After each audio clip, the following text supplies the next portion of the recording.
आजाद हुआ, ठीक है ना। लेकिन 1947 में न केवल हमारा देश आजाद हुआ बल्कि आजाद होने के साथ साथ देश का बंटवारा भी हुआ। और देश का जो बंटवारा हुआ ये माउंटबेटन योजना के आधार पर हुआ। माउंटबेटन योजना का अगर हम बात करें तो माउंटबेटन योजना को जो लागू किया गया था ये 3 जून को किया गया था। कब किया गया था? 3 जून को। इसलिए इसको हम 3 जून योजना भी कहते हैं, ठीक है ना। मतलब देश का जो विभाजन हुआ हमारा ये किस योजना का आधार पर हुआ? माउंटबेटन योजना का आधार पर। माउंटबेटन योजना को प्रस्तुत कब किया गया? 3 जून को। इसलिए इस योजना को हम 3 जून का योजना भी कहते हैं। और यहां पे अगर हम बात करें रियल में जो देश का बंटवारा हुआ हमारा, ठीक है ना, ये एक तरह से कह लीजिए कि द्विराष्ट्र सिद्धांत के आधार पर हुआ। द्विराष्ट्र सिद्धांत कहने का मतलब जो हिंदू बहुल क्षेत्र है, जो मुस्लिम बहुल क्षेत्र है हमारा, ये पाकिस्तान को जाएगा। और बाकी धर्म का बहुल जो क्षेत्र है हमारा ये कहां रहेगा? भारत में। मतलब जो देश का मुस्लिम बहुल रीजन है ये पाकिस्तान में चला जाएगा और बाकी जो रीजन बचेगा हमारा ये कहां रह जाएगा? भारत में, ठीक है ना। तो कहीं ना कहीं जो देश का विभाजन हुआ ये देश का विभाजन धर्म के आधार पर हुआ, ठीक है ना। और ये जो विभाजन हुआ इसी को हम द्विराष्ट्र सिद्धांत कहते हैं। मतलब 2 राष्ट्र, भाई हिंदू और मुसलमान दोनों के लिए अलग अलग देश होना चाहिए। ये जो विभाजन का जो बुनियादी आधार था हमारा, ये बुनियादी आधार यही था कि देश का जो बंटवारा होना था ना ये धर्म के आधार पर ही होना था, ठीक है ना। और इस योजना में अगर हम बात करें कि जो 3 जून योजना था हमारे, जिसको माउंटबेटन योजना भी कहते हैं, इस माउंटबेटन योजना का एक विशेषता ये था कि जहां तक पंजाब और बंगाल का सवाल रह गया तो पंजाब और बंगाल का विभाजन कर दिया जाएगा।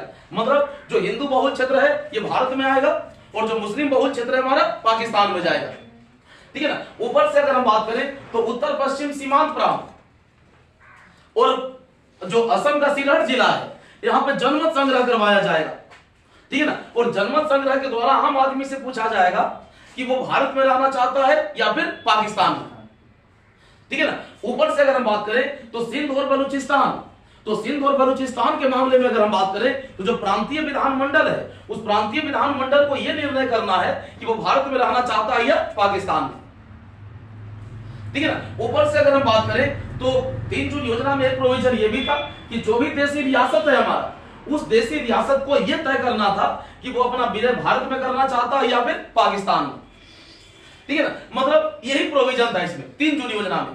पहला प्रोविजन क्या था कि बंगाल और पंजाब का बंटवारा होगा, ठीक है ना। मतलब जो मुस्लिम बहुल एरिया है पाकिस्तान को जाएगा और बाकी रीजन भारत के पास रह जाएगा, ठीक है ना। ऊपर से अगर हम बात करें तो उत्तर पश्चिम सीमांत प्रांत और असम का सिलहट जिला यहां पर जनमत संग्रह करवाया जाएगा और जनमत संग्रह के द्वारा आम आदमी से यह पूछा जाएगा कि वो भारत के साथ रहना चाहता है या फिर पाकिस्तान के साथ, ठीक है ना। अगर हम सिंध और बलूचिस्तान का बात करें तो सिंध और बलूचिस्तान को यह शक्ति दिया गया कि भाई उसका जो प्रांतीय विधानमंडल है यह तय करे कि वो भारत में रहना चाहता है या फिर पाकिस्तान में।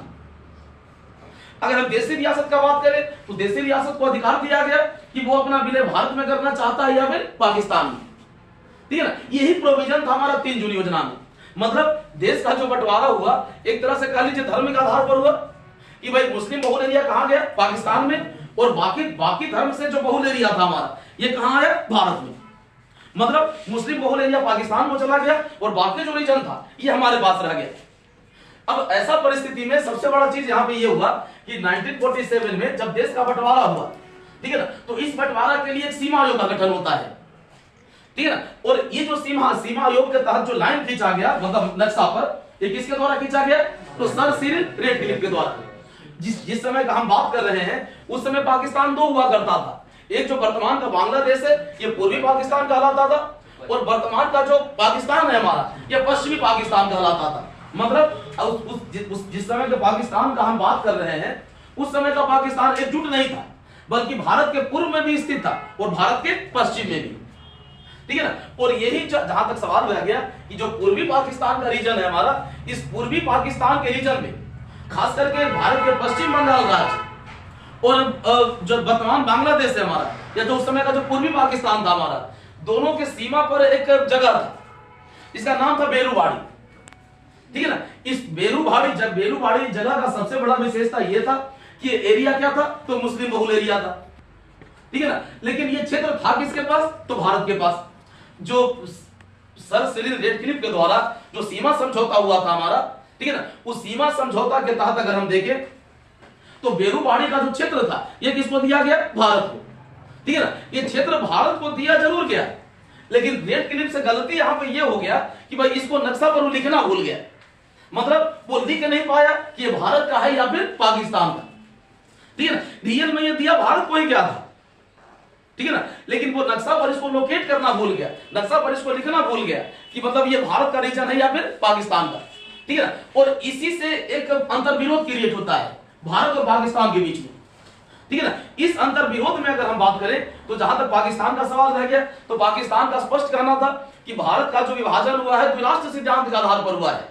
मतलब मुस्लिम बहुल जो क्षेत्र है हमारा ये पाकिस्तान को मिलना चाहिए और बाकी जो क्षेत्र है ये कहां रहेगा? भारत में, ठीक है ना। अगर हम बेरूबाड़ी यूनियन क्षेत्र का बात करें तो बेरूबाड़ी क्षेत्र का विशेषता भी यही था कि भाई वो जो रीजन था ये मुस्लिम बहुल रीजन था, लेकिन था किसका? भारत का, ठीक है ना। और इसी के आधार पर जहां तक पाकिस्तान का सवाल रह गया तो पाकिस्तान जो है हमारा ये दावा करता है बेरूबाड़ी के क्षेत्र पर कि भाई जो 3 जून योजना के तहत जो देश का बंटवारा हुआ द्विराष्ट्र सिद्धांत के आधार पर हुआ।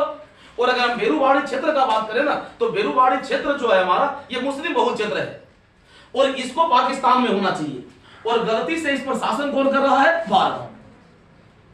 यही विवाद का वजह है, ठीक है ना। और धीरे धीरे करके जब विवाद चरम पर पहुंचता है, ठीक है ना, तो 1958 में भारत के प्रधानमंत्री पंडित जवाहरलाल नेहरू और पाकिस्तान के प्रधानमंत्री फिरोज शाह नून दोनों के बीच एक समझौता होता है कि भाई किसी भी क्षेत्र को लेके, छोटा सा क्षेत्र को लेके दोनों देश के बीच गतिरोध बना रहना या दोनों देश के बीच संघर्ष होना अच्छा बात नहीं है, ठीक है ना। इसलिए बेहतर यही है कि जो बेरूबाड़ी का क्षेत्र है हमारा इस क्षेत्र का बंटवारा कर दिया जाए।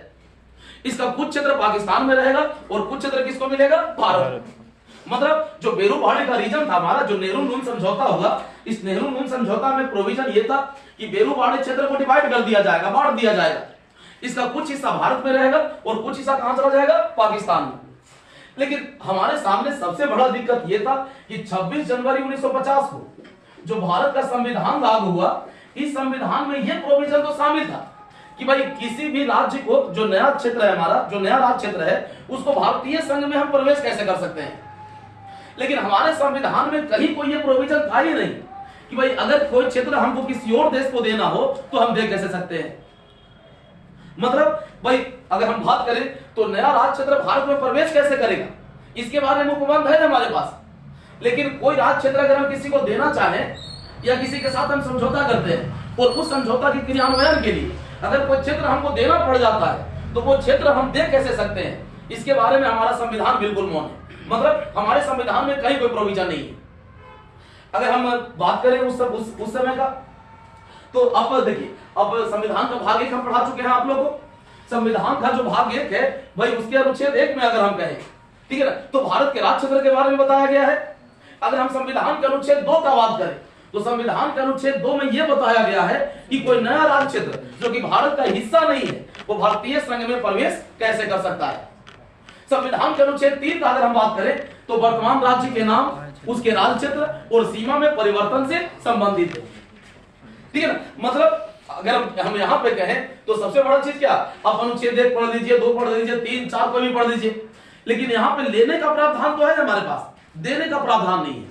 मतलब हम कोई राज्य क्षेत्र किसी अन्य देश को कैसे दे सकते हैं इसके बारे में संविधान हमारा बिल्कुल मौन है। मतलब संविधान हमारा चुप है, ठीक है ना। और इसके बारे में संविधान में कहीं कोई प्रोविजन है ही नहीं। मतलब जो संविधान निर्मात्री सभा था हमारा, उस संविधान निर्मात्री सभा से भी कुछ छूटा था, ठीक है ना। कहे कि भाई कोई भी एक प्रभुत्व संपन्न राष्ट्र के पास ये अधिकार होना चाहिए, ठीक है ना, कि क्षेत्र का अगर अदला बदली करना है हमको तो अदला बदली का प्रोविजन क्या होना चाहिए या अदला बदली का प्रक्रिया क्या होना चाहिए, संविधान में स्पष्ट होना चाहिए था। लेकिन जो संविधान सभा था, शायद आप ये भी कह सकते हैं कि शायद संविधान सभा से कुछ गलती भी हुआ, ठीक है ना। मतलब कुछ चीज ऐसा था जो छूट गया, ठीक है ना। और इसी कॉन्फ्लिक्ट में अगर हम बात करें, इसी दौरान अगर हम बात करें तो हमारे सामने दो तरह का संकट। एक तो हमारे संविधान में कोई ऐसा प्रोविजन नहीं है, ठीक है ना, ऊपर से हमारा उद्देशिका है, ठीक है ना। जो उद्देशिका का अगर हम बात करें तो उद्देशिका में भी कुछ शब्द आ रहा है, ठीक है ना, जैसे प्रभुत्व संपन्न या संप्रभुता। संप्रभुता जो शब्द है हमारा, मतलब ये कि भाई जो भारत है ना, ये भारत किसी अन्य देश के अधीन नहीं है, ठीक है ना, और कोई देश जबरदस्ती दबाव डाल के हमसे हमारा क्षेत्र नहीं ले सकता है। मतलब हम हर मामले में, चाहे आंतरिक निर्णय लेना हो या बाहर निर्णय लेना हो, दोनों तरह के निर्णय लेने के लिए हम क्या है, स्वतंत्र है, ठीक है ना। और ऊपर से अगर हम बात करें तो जो संविधान का प्रस्तावना है, उस प्रस्तावना में एक शब्द और आता है, लोकतंत्र और गणराज्य।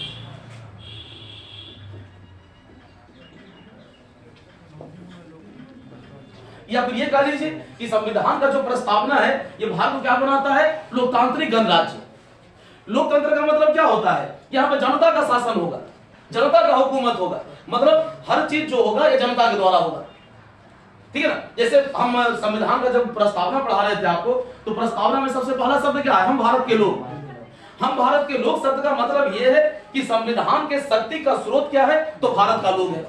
मतलब संविधान शक्ति कहां से ग्रहण करता है, भारत के लोग से। तो जिस लोग से हम शक्ति ग्रहण करते हैं, ठीक है ना, उस लोग को क्या किसी दूसरे क्षेत्र, किसी दूसरे राज्य को देने का अधिकार है हमारे पास। मतलब अगर हम संविधान का बात करें तो संविधान के शक्ति का जो स्रोत है, क्या उस शक्ति के स्रोत को हम किसी अन्य देश को हस्तांतरित कर सकते हैं, ठीक है ना भाई। इसके बारे में भी एक सोचना होगा हमको, ठीक है ना। ऊपर से अगर हम बात करें तो जहां तक गणराज्य का सवाल रह गया, तो गणराज्य में कोई आनुवंशिक शासक नहीं होता है, ठीक है ना। और जो भी निर्णय होता है ये सारा का सारा कौन करती है, देश की जनता।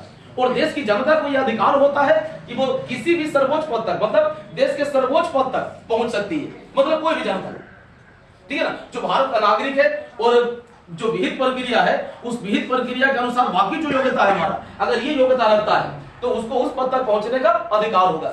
मतलब जो लोकतांत्रिक गणराज्य है हमारा, ये लोकतांत्रिक गणराज्य एक ऐसा शब्द है, ठीक है ना, जो कहीं ना कहीं भारत के संप्रभुता के लिए आवश्यक है, ठीक है ना। ऊपर से अगर हम बात करें तो हमारे संविधान में कोई किसी भी अनुच्छेद में कोई ऐसा प्रोविजन नहीं है।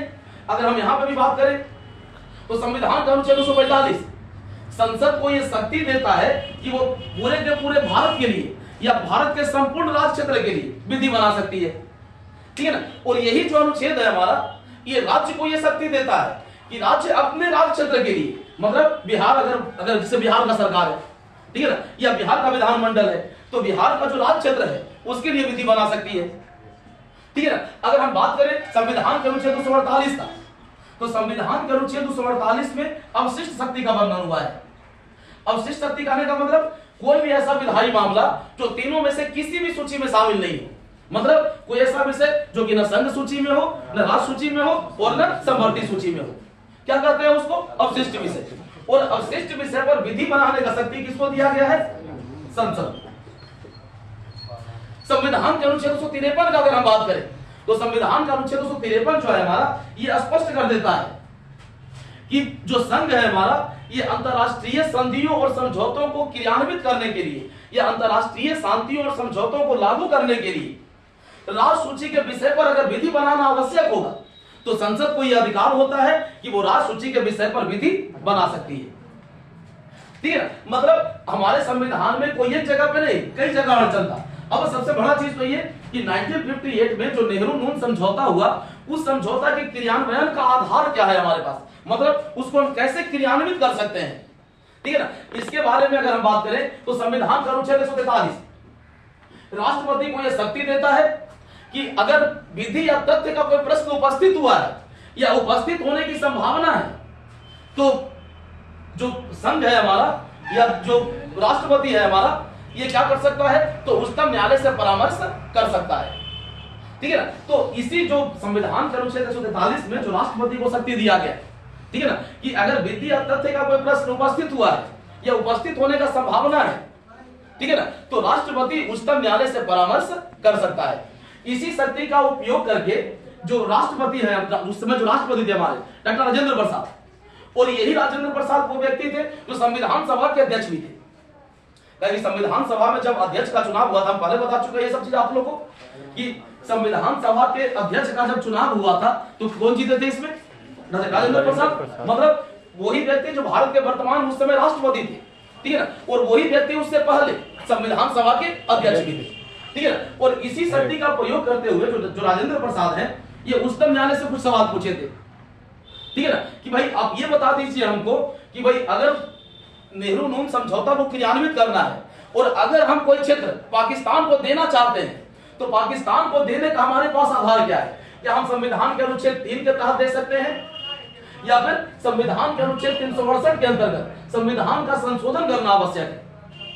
ठीक है ना। और दूसरा चीज आप हमको ये बताइए कि ऐसा जो कार्य हमको करना है, मतलब भारत का कोई राज्य क्षेत्र अगर पाकिस्तान को देना है तो इसके लिए भाई संसद में विधि बनाना आवश्यक होगा या बिना हम विधि बनाए ऐसा राज्य क्षेत्र पाकिस्तान को दे सकते हैं? ठीक है ना। ऊपर से जहां तक बात रह गया तो संविधान के प्रस्तावना का, तो संविधान का प्रस्तावना जो इसमें अड़चन लगा रहा था उस प्रस्तावना का समाधान क्या है?